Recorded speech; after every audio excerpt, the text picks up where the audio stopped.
What is going on, guys? It is Wrestlelamia here, back with another video. Join us now as we look at last night's Dynamite, as well as the wildest news stories and rumors you need to know, including the WWE and AEW stars get engaged, is Omos turning babyface, Jey Uso was never considered to win the title, Bayley Superfan to make pro wrestling debut, an iconic manager wants to return, an injured WWE star getting ready to return, and much more.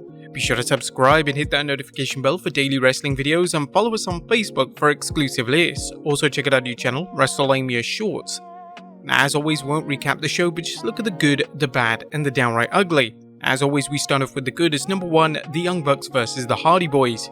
AEW Dynamite's first match saw a certified dream match as the Young Bucks collided with the Hardy Boys. Whilst it's apparent that Matt and Jeff Hardy are in the swan songs of their respective careers, the legendary duo still managed to deliver an enjoyable match against the Young Bucks. The crowd always reacted insanely positive to Matt and Jeff, and last night's matchup was a clear indication that there's still a place for them on the AEW roster. Number 2, Rob Van Dam's AEW debut. Wrestling legend Rob Van Dam made his AEW in-ring debut last night, and the man has aged like wine. The former WWE champion delivered an excellent performance against Jack Perry, and although he came short in the match, RVD showed the entire world that he still got it. Number 3, MJF and Adam Cole segment. The on-air friendship between AEW World Champion MJF and Adam Cole continues to be the highlight of AEW programming. The two yet again had a hilarious promo exchange last night, with MJF's best line yet. "You're so skinny and ghostly pale white that if this was the 80s, Hulk Hogan would have snorted you." Bruh. Now, their match at All In London, England is without question the most anticipated match on the entire card. That was good. What about the bad is number 1, the Jericho Appreciation Society. AEW kicked off with an extended in-ring segment from the JAS. The segment went on, and it seems like AEW are vastly overestimating the interest in this storyline. Fan response, particularly on social media, is rather negative when it comes to the story, and it's unclear why AEW are focusing on making this storyline one of the most featured angles on the show. Number 2, lackluster All In build. AEW quite rightly marketing All In from Wembley Stadium as one of the biggest shows in wrestling history is right, but sadly the build isn't reflecting such an enormous tagline. The build to the show is falling flat, with the only match that has had a genuine hype being MJF versus Adam Cole. Whilst other matches such as FTR versus the Young Bucks will no doubt be exciting, this is a match that fans have seen before, and it doesn't exactly offer anything new or game-changing. AEW have 2 weeks to truly hammer home the build of their biggest show ever, and they need to get their act together, as they have to remember it's not a house show, it's a legit pay-per-view that needs to attract pay-per-view buys, no matter how many tickets you've sold. Now, nothing on the show stands out as being downright ugly. The show had some low points, but matches such as RVD vs Jack Perry and the Hardy Boys vs the Young Bucks more than made up for the duds on the show. What do you guys think of Dynamite last night? Let us know in the comments down below. Now let's move on to the news.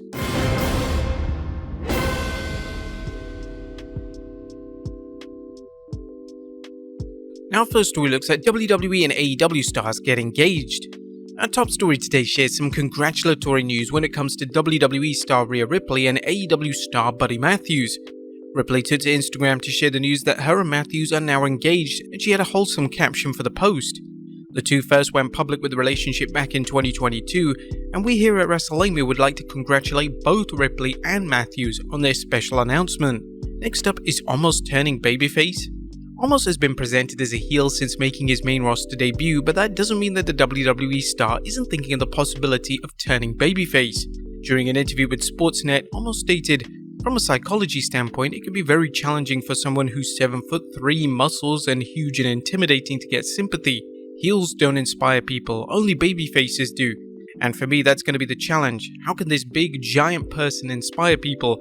Because there's no relatability to someone who's 7'3". The moment you see me with somebody smaller than me, I want the little guy to kick the big guy's ass." Whilst Omos still has a long way to go in terms of his in-ring work, he seems to truly have a great mind for pro wrestling, and it's no wonder why talents such as Brock Lesnar, AJ Styles, and Seth Rollins have all enjoyed working with him. Next up, Jey Uso was never considered to win the title. Jey Uso was unsuccessful in challenging Roman Reigns at SummerSlam this past weekend, and some fans were vocal by stating that the match felt predictable. In the recent appearance on the Maguire on Wrestling podcast, Meltzer revealed that WWE never considered a different plan for the finish of the main event of SummerSlam, and Jey was never considered to dethrone Roman Reigns. I've never heard anyone discuss that as a possibility. I mean, obviously they've already got whatever it is. They've got plans going for Roman as champion for months down the line, so Jey wasn't going to win. I've got to think Cody is eventually going to win it, and so it's just a question of keeping him hot enough. Brock did a great job with Cody. One of the main criticisms being directed towards WWE currently relates to Roman Reigns' booking. They seem to be making up the Bloodline storyline as they go along, and the controversial decision to have Jimmy Uso turn on Jey has been called out by many for making little to no sense. Ex-WWE writer Freddie Prinze Jr. also commented on the match saying, "No one's allowed to interfere, yet two people interfered. I didn't feel a lot of Samoan culture in the match, which was just kind of weird to me. I'm not trying to say in a woke way, but it was basically a no DQ match." Now he's not wrong, is he? It's been rumored that Jey and Jimmy will go down at Payback next month, and as for Reigns, he's currently advertised for the next few premium live events. Next up, Bayley Superfan to make pro wrestling debut.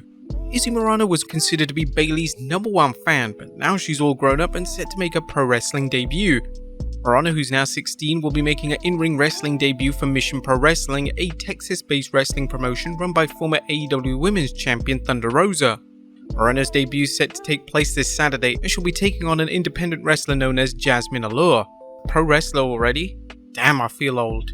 Next up, an iconic WWE manager wants to return.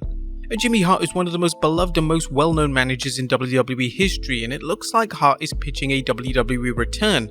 Appearing on the two-man power trip of the wrestling podcast, Hart revealed that he's interested in managing Pretty Deadly.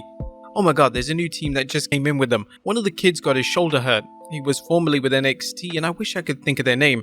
Deadly something right now. Yeah, Pretty Deadly. I like those kids. You know why? Because they remind me of my era. They talk big, they get knocked around, but they're colourful and they're not real big giant guys. I like them. I think they can really draw some big money.